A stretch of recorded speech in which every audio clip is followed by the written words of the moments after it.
Nama saya Joseph Samuel, NIM 61 2018 027. Di sini saya akan menjelaskan proposal yang saya buat untuk memenuhi THS Matematika Disrit dengan judul Rute Perjalanan Wisata dan Kuliner di Kota Salatiga. Nah, latar belakang dulu, Salatiga adalah sebuah kota provinsi Jawa Tengah yang berbatasan sepenuhnya dengan Kabupaten Semarang, dan Salatiga terletak 49 km di sebelah selatan kota Semarang dan 52 km di sebelah utara kota Surakarta, serta berada di jalan negara yang menghubungkan antara Kabupaten Semarang dan Surakarta. Oleh karena letaknya tersebut, dua antara maka banyak orang mengenal Salatiga itu sebagai tempat transit.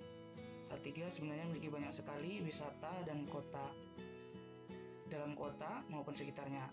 Apalagi posisi Salatiga berada di kaki Gunung Merbabu yang membuat suasana sejuk di kota toleransi kedua ini. Saya membuat ini untuk memudahkan perjalanan wisata di kota Salatiga. Apalagi di masa seperti ini pasti banyak orang yang ingin mungkin mau ke Salatiga tapi masih bingung untuk mencari wisata yang ada, potensi wisata yang ada di Salatiga, dan juga rute-rute yang akan ditempuh. Dengan adanya proposal ini, saya harapkan tujuan untuk seorang bisa memperhitungkan waktu dan jarak dan biaya perjalanan di wisata di kota Salatiga dan sekitarnya. Di sini saya membuat 3 jenis rute. Yang pertama premium, 2 excellent, dan juga yang ketiga adalah ekonomi. Kemudian destinasi dan wisata kuliner.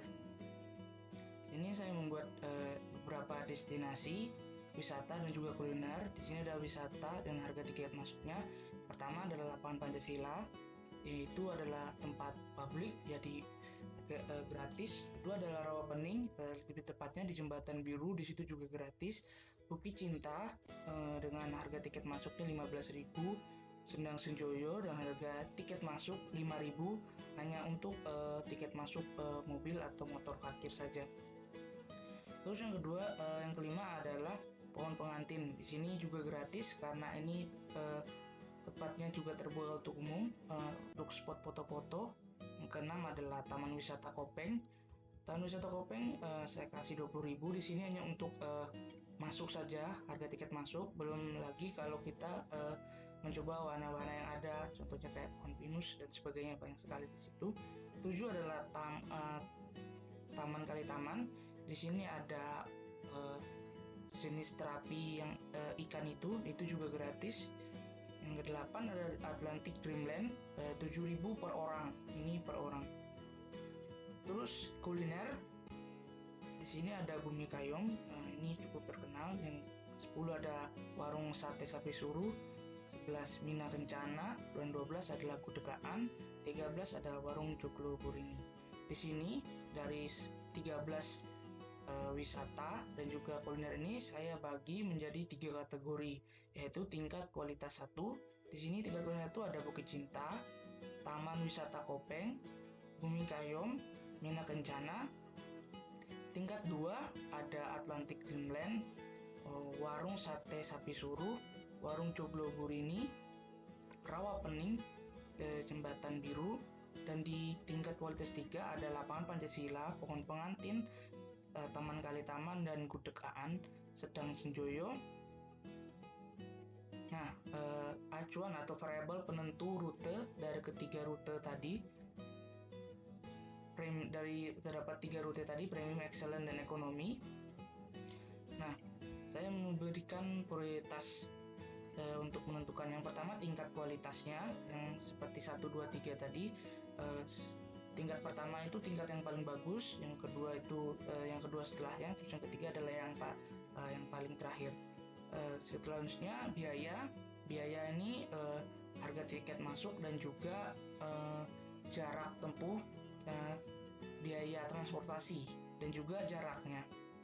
Terus saya menggunakan penyelesaian untuk premium Jika premium, maka bisa memilih semua opsi kualitas, semua opsi dari tempat wisata tadi, dari 1, 2, dan 3. Dan jika excellent, maka hanya bisa memilih kualitas 2 dan 3. Jadi hanya bisa memilih dalam opsi yang ada di kualitas 2 dan 3. Dan jika ekonomi, hanya bisa memilih opsi kualitas 3. Total jarak keseluruhan premium itu lebih jauh dari excellent, dan excellent itu lebih jauh dari premium. Itu adalah tolak ukurnya. Dan juga semakin jauh jarak, maka semakin besar juga biayanya, biaya transportasinya. Nanti akan saya jelaskan di bawah.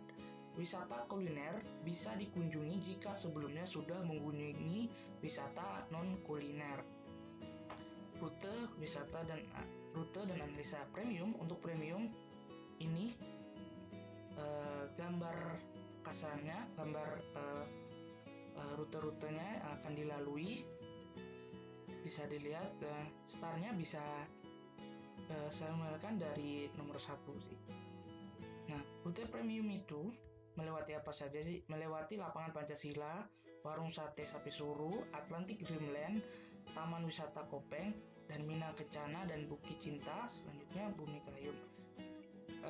Pemilihan itu sudah berdasarkan algoritma yang tadi saya bilang yang paling atas.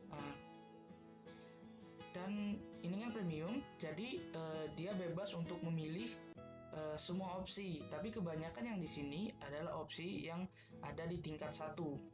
Dan total jaraknya adalah 73,2 km, yang berarti yang paling jauh sejauh ini.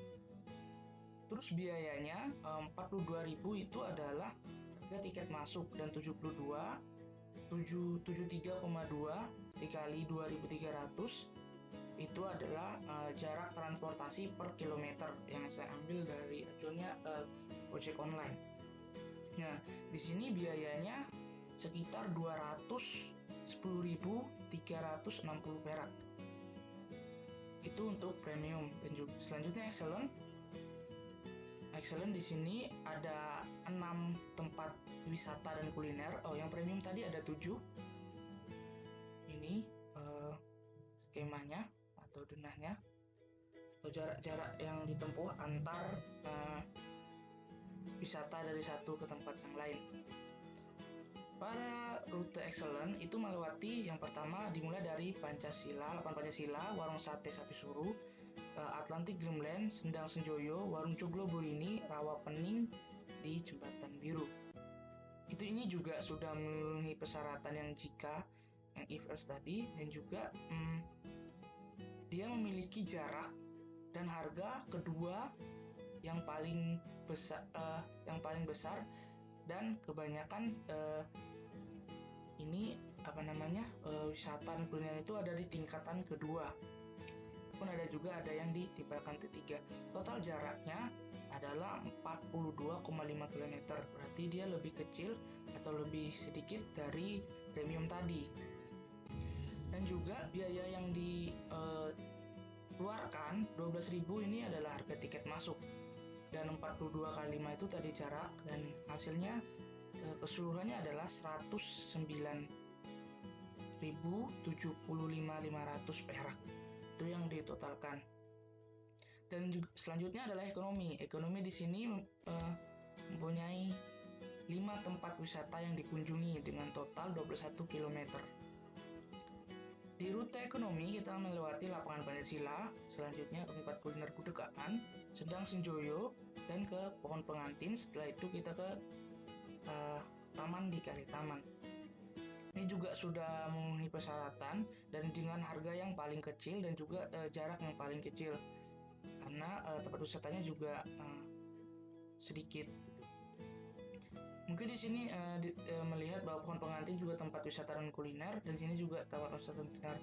Untuk wisata dan kuliner bisa dikunjungi berturut-turut. Total jaraknya tadi 21 km, biaya masuk di sini biayanya 5.000 ditambah dengan 21 dikali 2.300 itu menghasilkan 53.300. desa logisnya. Tadi kenapa saya bikin 3 macam kualitas tadi untuk memudahkan pembagian rute. Yang pertama untuk pembagian rute, dan juga pembagian itu tidak hanya saya membagi secara keinginan sendiri, tapi juga melalui data-data atau banyaknya pengunjung, keseringan pengunjung dan rating yang diberikan pengunjung. Saya ambil dari Google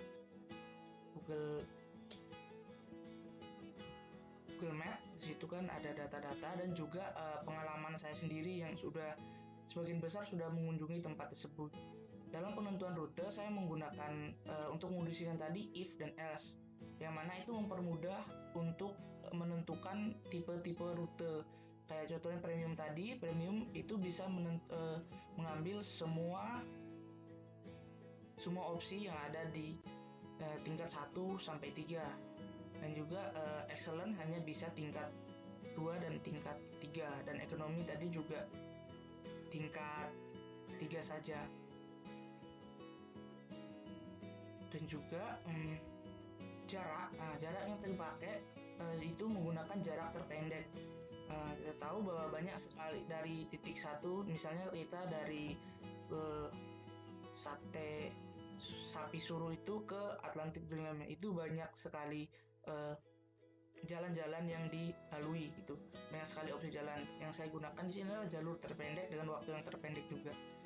Dan di sini tadi harga buat per kilometer akomodasi ini saya ambil dari internet, tarif Grab, lebih tepat tarif Grab ojek online, menggunakan batas atas yang paling tinggi. Untuk per kilometernya itu 2.500. Nanti saya juga cantumkan di bawah di catatan pusaka saya websitenya untuk mengecek harga yang lain juga. Dan kenapa tadi saya membuat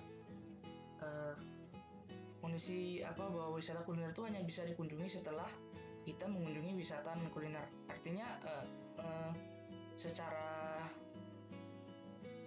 real kita kalau sebelum ke tempat wisata, apalagi wisata-wisata yang saya rekomendasikan itu jaraknya ada beberapa yang sangat jauh. Jadi untuk sebelum ke situ, jadi kita harus mengisi tenaga dulu lah, gitu. Supaya juga tidak terjadi terjadi makan 2 kali. Itu artinya kita mengunjungi tempat kuliner dan selanjutnya setelah itu kita tempat kuliner. Jadi juga tadi mempersiapkan ke tempat wisata kuliner yang cukup jauh.